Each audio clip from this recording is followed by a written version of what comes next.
was a fun match. That match depended on who would win the duel, and you got the greatest fans in the world. So when they were behind me and the coaches, my teammates believe in you, you can do great things. Like I said in the interview earlier this week, my goal is to win a national championship, and for me, this is the first step. It's been a while since had a rush like that, had a feeling like that, and up until this point, I was kind of doubting myself. This summer, I got a chance to reflect and think about what I really wanted, and that match was definitely what I needed to make my dream come to realization. And do you think, Jimmy, that's your biggest win since you've been here, in front of the fans and with the places packed as well? Probably.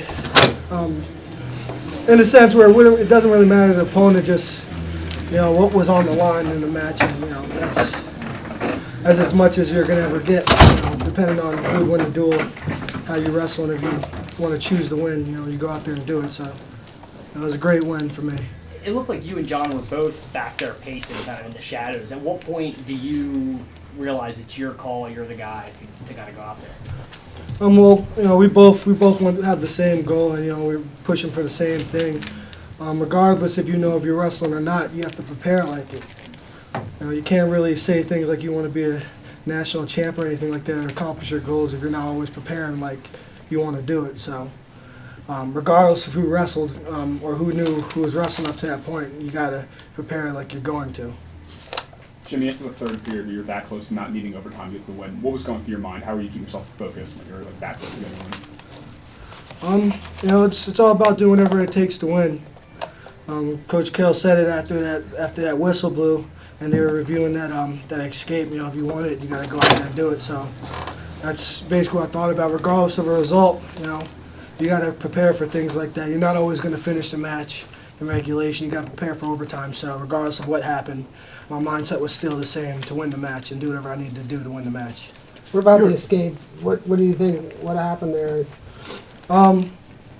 I can't say. I wasn't really paying attention when the ref made the call at the end, regulation. So I don't really know. I thought it was going to be an escape, but since it wasn't, I wasn't really too worried about it. I just moved on and got ready for overtime. Your first takedown, was he trying to duck, or did you slip a headlock? How did you react there? I really couldn't tell you. There was a lot going on at that point in time. He had his elbows wide. I saw an opportunity to go double unders and get two. So I think when he was coming up from his shot, he left his elbows out wide, and I was able to slip it in. That's what I like to do. I like to go underhook and body lock. So he kind of gave it to me on that point and let me get that takedown. Kale, probably wasn't how you had the match scripted, but what do you think of your guys' performance? Well, I think we had some, obviously some great performances. These three had big matches. I thought Hammond, obviously Conway started us out with a huge win, and then coming back after the break, Hammond got us rolling there with the tech fall. So I felt pretty good at that time, but then things went south a little bit after that.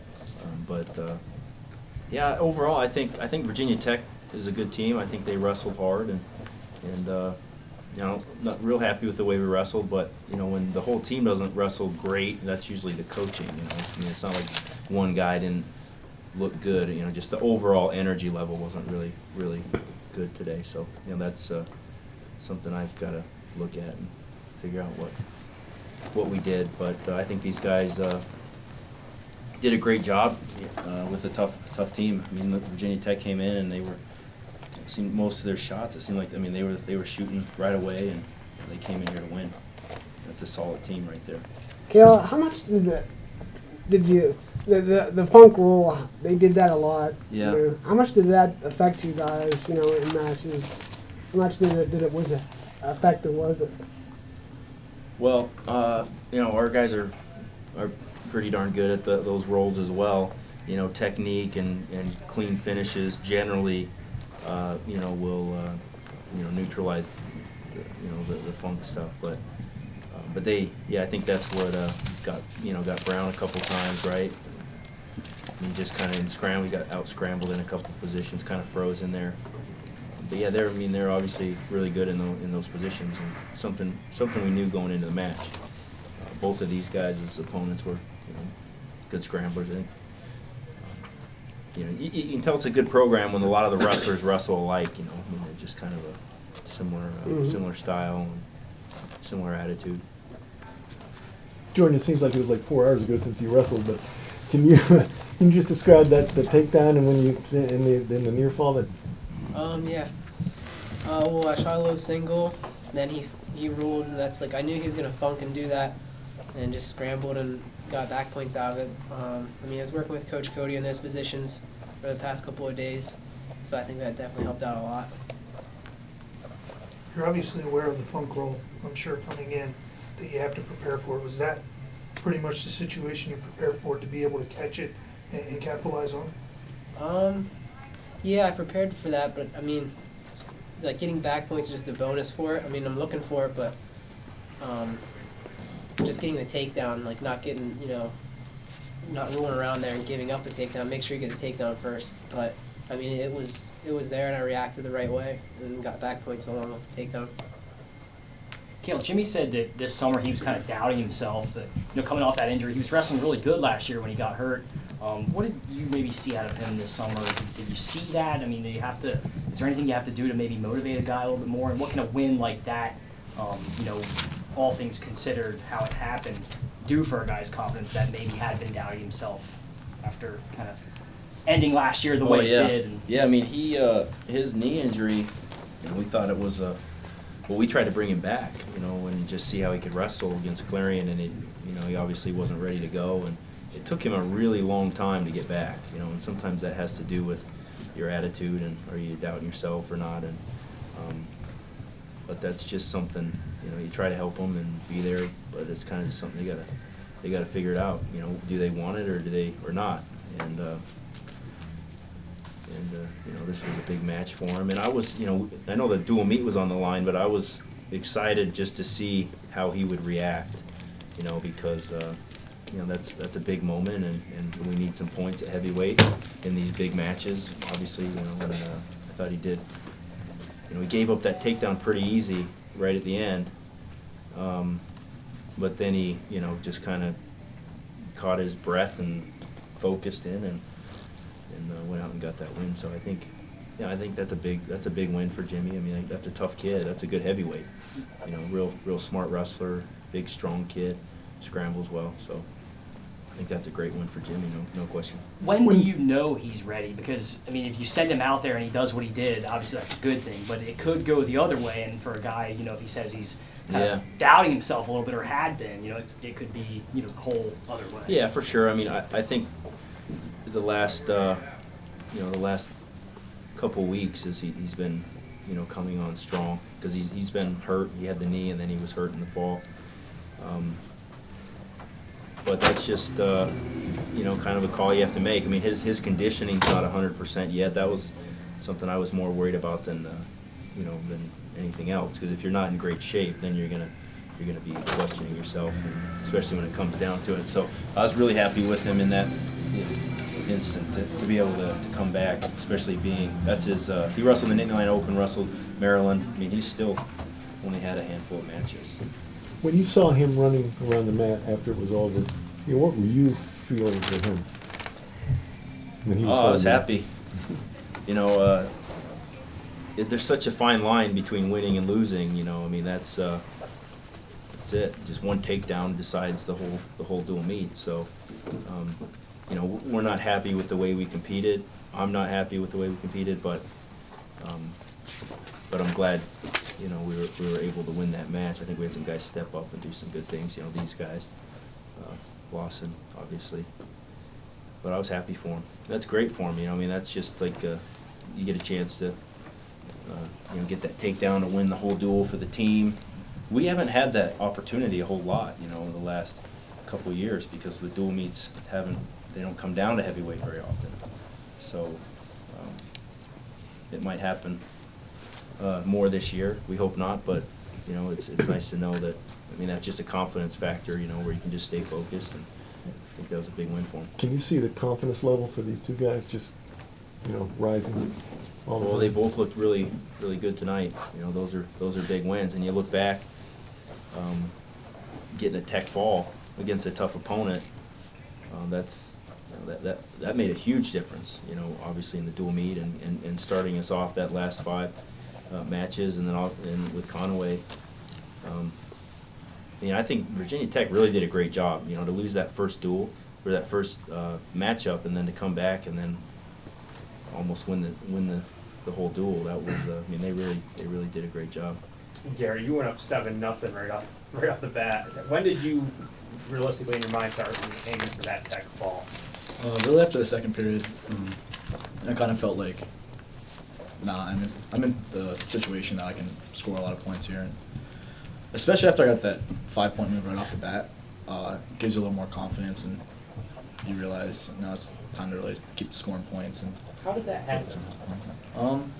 he was scrambling with me, and that's where I enjoy rolling around, and sometimes I'm just trying to stay a little more basic and stick with the stuff I know how to do my best. And I've grown up scrambling a good bit, and that's how I have fun wrestling. We do that a lot in the room, play wrestling, just rolling around.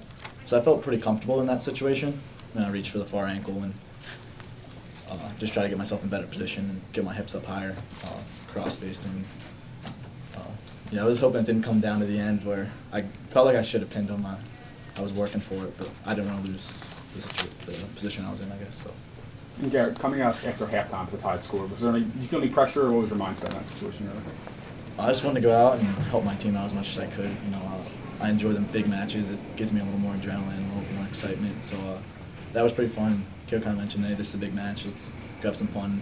I know that about myself. I like performing on the big stage. For me, I just wrestle better when I have a little bit of adrenaline going, and it's exciting, especially here in Rec Hall, wrestling in front of the whole home crowd, and they all want to see you win. So it definitely helps out a lot. And pretty close to home, and so it's pretty cool. Yeah, had you decided before the match that it was going to be Lawson at heavyweight, or did that evolve as the match went on? That was the plan. Garrett, it seemed like during that opening scramble, you always had good hip position. Did you feel throughout the course of that time that you were in control of the scramble and how it would eventually finish up? I just wanted to keep wrestling, and that's the main thing. If you just sit there, and I felt like I got in position to score sometimes, but until I have him on his back or I have a 2 and have him on the mat, I'm looking to keep improving, because in a situation like that, it's a 50-50, and I just got to keep putting myself in better position, because if I just sit there and say, oh, I feel good here, he's reacting and looking to score on me, where I just got to keep putting the pressure on him. And even after that scenario happened, in the match, I just got to keep looking to score, and that's why I'm doing my best, just being offensive. And if I kind of sit back and say, hey, I'm in good position here, that gives him an opportunity to react. So I felt confident, but I just need to finish off the whole scramble until I have him on his back or I have my takedown. So. Can you talk about the way Brown wrestled? How do you think he wrestled? Well, I think he started off really well. He got a nice takedown, and we were thinking big victory, at that time, and then, Epperly just did a nice job. I think he hit him with a low single, scrambled for the finish, and then all of a sudden it's a tight match. But that's fine. That's I'm not too worried about Brown, and I hate to see him lose matches, because he works real hard, and obviously his goal is to be a national champion, and he has just as good a chance as anybody in the weight class. But I think his opponent did a nice job and really created some scramble situations that he's obviously very comfortable in, and finished for the points. Time for one more? You guys have some downtime before the scuffle. Yeah. What will be your plan? How do you balance, practice time and giving these guys some time away? Well, we give these guys, they're actually off now, and we'll get them back a couple days before the scuffle, but, this is just a chance for them to get home and relax, and, which I think will be good for them. And, I'm sure that they'll work out at their local high school, or, get some fellow college, wrestlers around the area to work out, but you know, I'm not too worried about it. I think it's a good opportunity for him just to relax and recover and, you know, just get focused in and get ready for the scuffle. And a real quick follow-up. Can we expect any of these guys to make the trip on their own? Some of these redshirt freshmen or any other guys planning that out yet? Yeah, the three, Nickel and Neville's and Nolford registered pretty much, you know, to wrestle the scuffle. So, I mean, they have to get there on their own as unattached, obviously. And who are your other 5 you're taking? Do you allow 15 again? I think we're taking 15. I think we have 2 at 41. You know, Waters and Moss and Dylan, 2 at 57 with Dylan and Cody, 2 at heavyweight, maybe 3 if Rogier's ready, and then and Luke Fry at 49. Yeah, so that's our 5. No, Rashid's not ready yet, so 55. All right, thanks, folks. Thanks. Thank you. Thanks.